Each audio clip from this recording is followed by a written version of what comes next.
We have shocking new details in the case of a mom facing charges after police say 4 dead babies were found inside her home. Jessica, did you kill these babies? Jessica Mauthe faced a judge and cameras for the first time since her arrest. Police say a landlord who evicted her found the babies in the house that she left in disarray. And you won't believe how long those children may have been dead. Not only that, her defense attorney is going with a pretty unique defense. We're on the case, presented by Law&Crime. I'm Chris Stewart.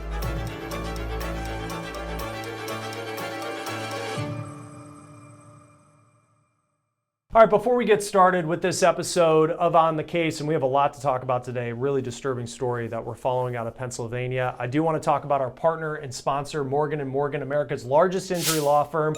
They have more than 1,000 attorneys who have recovered more than $25 billion for their more than 500,000 clients.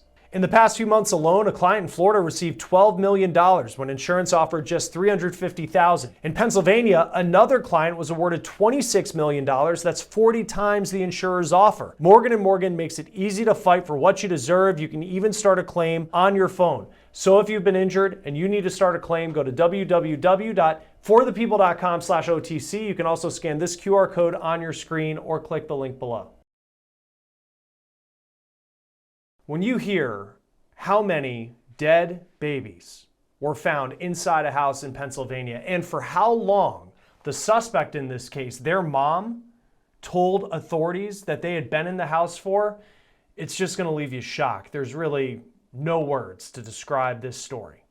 Here's the video once again of Jessica Mauthe making her way into court outside Pittsburgh. This was a hearing where prosecutors argued there is enough evidence to take this case against Mauthe to trial. Now, before I get into what will come next in this case and how it seems her attorney will be defending her, and it's certainly a unique defense, let me remind you just how this twisted story began, or frankly, how it began for the public, because it appears this goes back years. It was on August 14th that Jessica Mauthe was evicted from a home in Cadogan Township, Pennsylvania. This is video that the landlord gave the WTAE of police at the door. And just take a look at what was found inside the house. The landlord says that he found trash, mattresses, there were feral cats inside the home. But then the landlord says he made a horrifying discovery.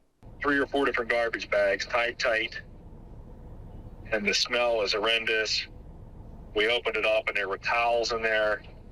And my worker and I, we peeled the towels back with a stick, and then we seen they were just rotting, decomposing something in there. And I knew that it wasn't an animal.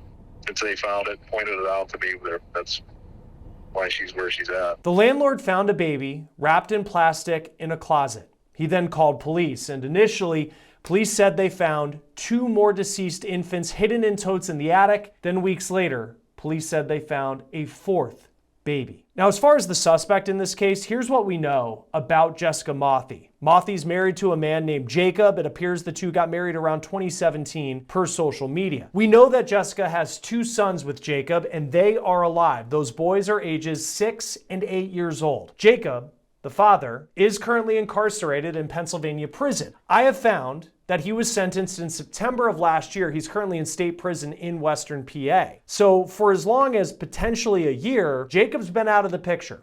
Jessica has been a single parent to those 2 boys. She reportedly worked full-time at a restaurant, but her landlord says she never paid rent. After her dad passed, the money stopped coming in. I don't know that she's ever physically paid me the rent. She would coax churches into paying the rent. Police say in total, 4 babies were found dead inside that house, the house that Mauthe was renting from the landlord. She didn't have anything to say as she made her way into court in Western Pennsylvania this week. Prosecutors laid out their case against this mom, and a lot of what they presented in this court hearing is in the criminal complaint that we at Law&Crime were able to acquire. Now, let me warn you before I get into this, the details are pretty graphic. in this story. Mauthe allegedly claims that all of this goes back as long as 6 years. Now these, again, are the disturbing details that Mauthe gave police. She says that she gave birth to the infant that the landlord found about a year ago. She said that she was seated on the toilet when she birthed that child. She said the infant remained in the toilet for several minutes and she could hear the infant making noises. She then allegedly took the infant from the toilet, wrapped a towel around its body, face, and head, and held the baby against her until it stopped making noises and stopped breathing. She then allegedly put the baby in plastic bags and then put the baby in the bedroom closet, and that is where the landlord found that child after Mauthe had been evicted. Now, as far as the 2 babies that police found in the attic of the home, the criminal complaint says that Mauthe gave birth to another infant on the toilet, and she left the infant on the toilet for roughly 15 minutes. She says that she never heard the baby make any sounds. She then took the child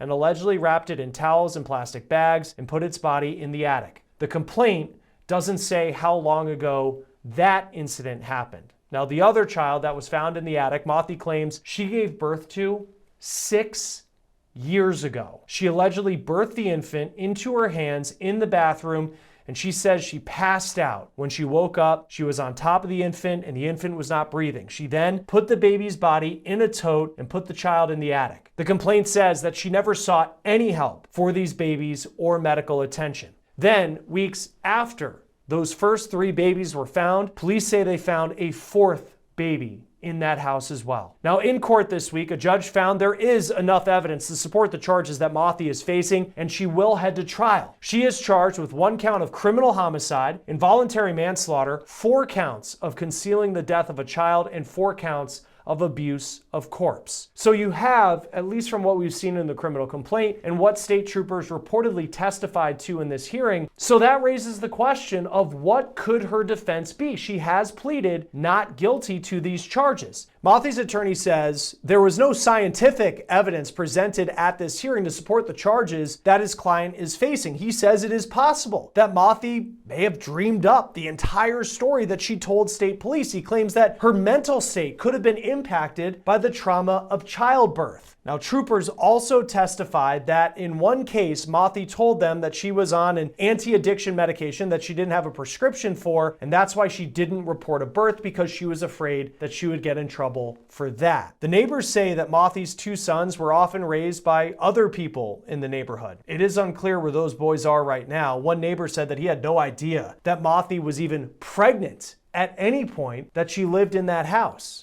Now, before we go, I do want to talk about Mauthe's husband, Jacob, because he is an important person in this story. His sentence, as he's now in state prison, stems from an incident in June of 2023. A local newspaper called the Lee-Tai reports that Jacob Mauthe was arrested on a 3rd-degree felony of endangering the welfare of children, a 1st-degree misdemeanor endangering the welfare of children, misdemeanor DUI, general impairment, damage to unattended vehicle or property, and driving while license is suspended, which was his 2nd offense. In June of 2023, police in South Buffalo Township arrested Jacob after he allegedly drove drunk with 2 young kids in the car, and he backed into a garage at a local post office. The article says that he was in his pajamas, he could barely stand. Mauthe, the newspaper said, drove his wife to her work, and he was taking his 2 kids to a t-ball game. Records show that he was sentenced in September. Now, it's unclear if he's the father of the 4 infants who were found dead inside the home, or if there are multiple fathers to those dead children. There's still a lot of questions now as this case heads to trial. Joining us now to talk more about this case is Alexis Rosenberg, trial attorney and federal litigator. This is a tough one. Thanks for being here on Law and Crime to talk about it with us. First, Chris, thank you for having me. Sorry. Oh, of course. I mean, sometimes, with these stories, especially this one, it's hard to know like where to begin because there's just so much to unpack. But the defense for Jessica Mauthe, what do you make of it? Her attorney arguing that even though she seems to have admitted a lot to law enforcement, that it really might have been a dream and that we need to see proof that all of this actually happened, though she's saying it did. I mean, as you mentioned, this is really a disturbing case. We're talking that however it happened, we have somebody that has, 4 dead bodies of infants that are in their house, which we believe some of them were for many years. the defense of her saying that she was in this dream type state when she made the confession is an interesting defense. And a lot of times as attorneys, we have to deal with the cards or the situation or facts that are being provided to us. So it is an interesting defense. I don't necessarily see another possible defense. So this is as good of one as possible. I mean, for sure, when you give birth, after giving birth, and especially, even in the hospital, not even when you're in your bathroom alone by yourself, you are not at, your tip-top shape or thinking clearly at that moment. Well, and the part of it that I found interesting was, she makes this statement in, I think it was August or September when she's arrested for all of this to police. But then the argument, she was in this dream state when all of this happened going back 6 years ago. And it feels like it's just when you have four bodies that were found in this home, it's hard to believe that the dream state, I mean, I could just see a juror, like you'd really have to prove that to a jury that she, actually was in some sort of state. I mean, beyond that, what would you have to, if they go through with this defense, beyond just saying it happened, and that, of course, when someone gives birth, you're in a very, difficult, physical condition. What do you have to present to this jury that could actually give that argument some legs? So you're going to have to call an expert. You're going to have to call an expert that is going to testify to the fact that one of the things that can happen after giving birth is this, dream-like state. But you bring up, Chris, a very valid point that she wasn't in the dream-like state when she gave this statement to the police, and we're going to have to assume that this statement, her Mirandas were given and all of that based on the information we currently have, and that's not going to come up as a possible defense. But that, how are you going to prove it? The only way is an expert, that it could happen. The way she described things were consistent like that. But this is an uphill battle for the defense taking this approach. Well, and I know in Pennsylvania, so she just had a hearing that it sounds like every state, as you know, is different, where this sounded like it was a probable cause hearing, and then now they're going to move forward with the trial. And the defense attorney, this was what he told the media outside, is that we have to keep an open mind. She could have been in this dream state when all of this happened. Are you tied to that defense when you go to a trial, typically, where if you're saying in the probable cause hearing, we think she was in a dream state, are you now forced to go forward with that being the argument when it actually gets to a trial, if it goes that far? So it does depend on the jurisdiction whether you are tied to that. But she does have a right to put on a defense. It's not like she's claiming insanity or temporary insanity at the moment, which they may want to switch to that based on what we're hearing. But that's not, usually that does have to be declared very early on. In discovery, potentially they would have to turn over, for instance, if they're going to call an expert that's going to testify to this dreamlike state, they would have to disclose that as part of the discovery process and give the prosecution the opportunity to potentially have a deposition with that particular expert and have credentials and have them actually qualify as an expert in that area. So in that sense, I guess you are sort of tied to it, but could she all of a sudden take, an abrupt turn in the defense during that? Yes, as long as we're staying in the parameters of what needs to be disclosed to the other side ahead of time. If they were to make a mental health argument or try to argue, by reason of insanity, because clearly, I mean, there has to be some mental health issues here with what was happening. But what would be the bar that they would have to meet for that to actually have an impact on whether or not she would spend potentially the rest of her life in prison? So the limited information that we have related to this, we don't have all the evidence, obviously. But I agree with you, Chris. It seems to me like temporary insanity or insanity at the time when these children, because I believe each one has what she has confessed to, has different facts and circumstances. And one, I think she passed out on top of the baby, for instance. The other ones that they didn't, she believed that from what she said, the baby was dead when it was born. So there's various different things. And that's the problem, we've got 4. We don't have one instance. So you're saying that every time you gave birth, you became insane. I think is difficult, would be difficult for a jury to buy. The real ones that we need to get down to, and one of the other things defense said was, were the babies born dead? This is the key. Were the babies dead when they were born? Because you can't kill someone that's already dead. You can't re-kill them. Although some prosecutors might try to make that argument, you can't do it. So the big defense would be they were already dead, and I think they've kind of tied that in with they were already dead, and the testimony about the births where she said she heard a sound or there was a whimper, those births, I believe the last one in particular, the fourth one, that's where I think they're trying to focus in that she was in the dreamlike state. I think when it comes to trial, it's got to be broken out because if they get her on any of them, then she could potentially go away for life. I agree with you. There's some mental health issues, but does it rise to the, because a lot of people who are charged and convicted of crimes have mental health issues. Does it rise to that level legally? Right, and because that's the thing is I know she also at one point said that she was on an anti-addiction medication. So, there's clearly some issues going on here. Her husband has been incarcerated. You have to wonder, what role did he have in this if it goes back 6 years, because he wasn't incarcerated 6 years ago.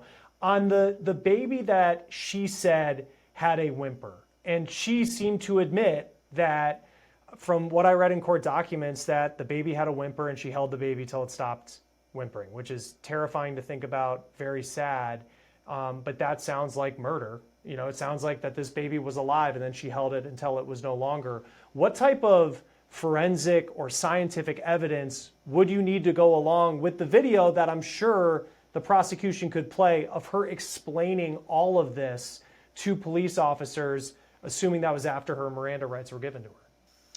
So you brought up a good point. The simple fact that you hold a baby, you hear a whimper, you don't do anything, and the baby dies, that's not murder either. The baby potentially could have been born, and then the baby dies right.